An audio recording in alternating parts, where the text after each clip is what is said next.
de l'OHADA qui parvient à faire de la concurrence à des organisations qui existent avant même sa création, elle est essentiellement aussi au fait que son acte législatif, qu'on appelle plus habituellement acte uniforme, est un acte qui va directement régir le reste des affaires dans les États membres.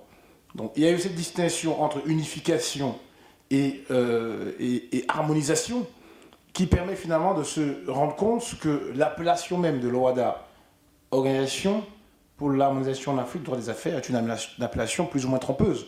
Parce qu'en réalité, il n'y a pas d'harmonisation, c'est de l'unification. Vous voyez? Donc c'est un droit qui va directement s'imposer à l'égard même des dispositions nationales contraires, antérieures ou postérieures. Donc c'est ce degré assez poussé d'intégration qui fonde l'originalité de l'OHADA et qui séduit finalement les États. On peut aussi dire cela vis-à-vis de l'aspect institutionnel que je vais aussi aborder en 2 mots, pour remarquer que quoi? Pour remarquer qu'au sein de l'OHADA, il y a cette mécanique d'adoption de l'acte uniforme qui permet de mettre en œuvre 2 procédés de décision. En règle générale, les décisions sont adoptées à l'unanimité, c'est-à-dire qu'en ce qui concerne les actes uniformes, c'est à l'unanimité. Et il y a un quorum des 2/3 des États qui est requis pour adopter une décision. Cela présente 2 avantages. Le premier avantage, c'est que quand il y a unanimité, ça veut dire qu'on est presque tous d'accord. Pour ne pas dire qu'on est d'accord. Tous. C'est ça l'unanimité. Ce n'est pas consensuel, c'est l'unanimité. Et le quorum aussi de 2/3 veut dire qu'à défaut de faire adhérer la totalité, on a au moins le plus grand nombre.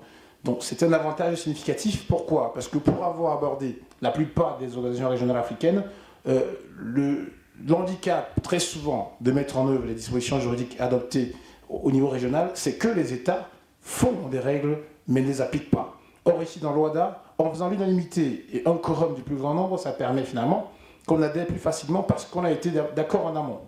Vous voyez? Bon, à côté de ça, pour les autres décisions, notamment le règlement adopté par le Conseil des ministres, on a quoi? On a ici la majorité absolue.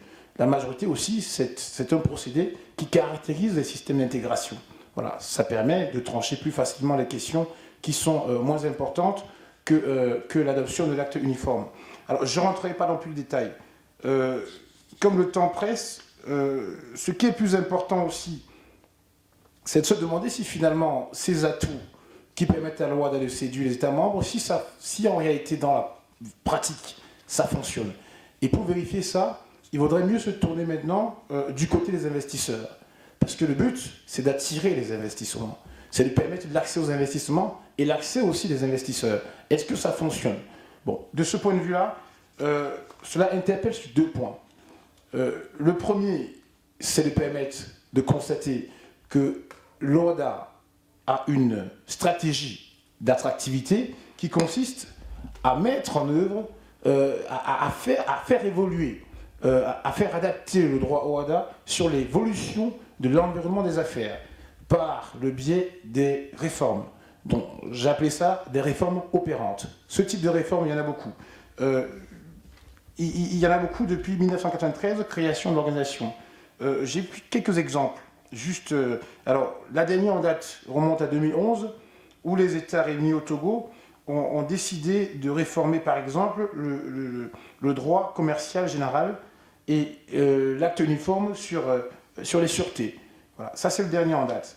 Et cela a permis quoi? D'améliorer l'environnement des affaires en simplifiant les procédures de création d'entreprises dans 8 États membres et en renforçant le droit de sûreté dans les 16 États membres de l'OHADA.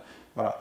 Donc, je ne vais pas faire un inventaire de toutes ces réformes, il y en a tellement. Je vais simplement vous renvoyer un rapport qui a été publié en 2012, rapport Doing Business. Doing Business, c'est une organisation non gouvernementale qui a dressé un rapport en 2012 sur le suivi des réformes adoptées dans le cadre du droit OHADA. Et dans ce rapport, on perçoit quoi? On perçoit qu'il y a eu un total de 106 réformes depuis 2005, pardon, et que ces réformes ont réduit en moyenne le nombre de procédures nécessaires pour créer une entreprise de 25%, les délais de 29% et les coûts de 67%. Donc ce sont les réductions. Le Cameroun fait partie des 3 États les plus proactifs dans l'adoption et la mise en œuvre de ces réformes-là. Les deux autres étant le Burkina Faso et le Mali. Bon, je ne vais pas m'étendre plus que ça, vu que le temps presse. Je vais simplement... Alors, il y a la version rédigée de cet exposé qui est disponible, dont vous pourriez accéder à cela si les organisateurs veulent bien vous les transmettre. En tout cas, de mon côté, je leur ai envoyé. Alors, je vais maintenant insister sur les insuffisances, c'est le plus important. C'est le but, d'ailleurs, de ce type de forum, dire ce qui ne va pas, parce que sinon, ça ne sert à rien. Je pense que, dans la réalité, ces efforts sont très bienvenus, mais peinent encore aujourd'hui à faire de l'espace OHADA un cadre réellement attractif. Parce qu'il n'en demeure pas moins que l'espace OHADA reste la région dans le monde qui attire le moins les investisseurs. Et ça, c'est révélé dans le même rapport que je viens de citer tout à l'heure. Avec un classement moyen de 166. Vous voyez? Donc 166. Ça attire le moins les investisseurs. Classé après le Moyen-Orient ou encore l'Afrique du Nord. Alors, et je ne parle même pas des pays de l'OCDE. Il y a encore des évolutions, des progrès importants à faire pour attirer les investisseurs. Pour citer quelques exemples d'insuffisance, la création d'une entreprise en République du Congo nécessite 10 procédures et 160 jours, avec un coût de 85,2% du revenu par habitant, contre un jour et un coût de 0,4% du revenu par habitant en Nouvelle-Zélande. C'est une comparaison. En Guinée-Bissau, l'achèvement d'un transfert de propriété entre deux entreprises locales nécessite 210 jours contre un jour au Portugal et 2 jours en Géorgie. Bon, pour vous citer... Alors, au Gabon, il faut compter 1070 jours pour la résolution d'un litige commercial devant le tribunal de première instance de Libreville. En Corée ou au Rwanda, il en faut juste 230. Voilà. Donc, sachant que le Rwanda, à la suite des événements de 1994, s'est retourné plus vers la CAE, qui est plutôt d'expression anglophone. Et puis l'OHADA, on a souvent prétendu que c'est pour les pays d'expression francophone, même si on y retrouve la Guinée-Bissau. Bon, ça veut dire que c'est une affirmation qui peut être contestable. Mais toujours est-il que... c'est des indications qui sont bien expliquées dans le rapport de Immobilisation. Donc voilà. Je vais finir aussi en insistant sur un autre aspect, parce que je reviendrai plus en détail sur ce rapport-là. Donc, il persiste quand même des disparités, nonobstant la volonté proclamée de faire de l'harmonisation.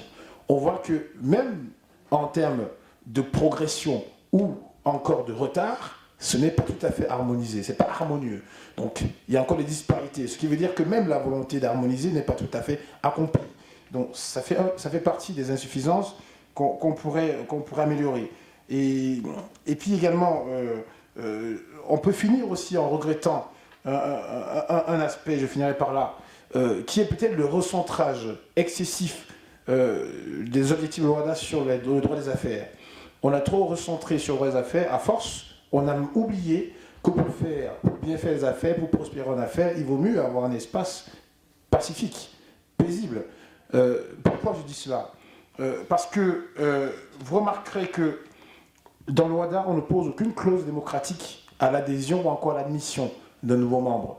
Voyez, donc on ne prend pas en compte, par exemple, la clause démocratique qui est très souvent retenue dans beaucoup d'organisations d'intégration. Et on finit, en fin de parcours, on a quoi?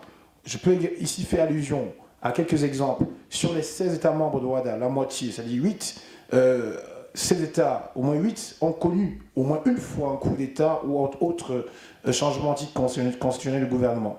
Si je cite les îles Comores, en 95-99, le Niger en 96-99-2010, la Côte d'Ivoire en 99, Guinée-Bissau 99, 2003 et 2012, République centrafricaine en 2003, le Togo en 2005, Guinée en 2008 et le Mali en 2012. Tous ces États ont connu au moins une fois un coup d'État et ce ne sont pas des choses, ce ne sont pas des facteurs qui attirent les investisseurs. Donc on ne peut pas faire les affaires dans un cadre d'instabilité politique. Donc ce qui serait intéressant serait également de revoir la charte OHADA pour tenter d'améliorer ces aspects-là qui pourraient attirer davantage d'investisseurs. Je vous remercie.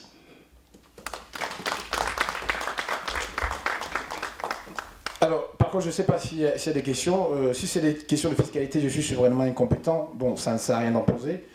Sinon, je vous propose que nous allions rejoindre les autres pour la résolution. Voilà.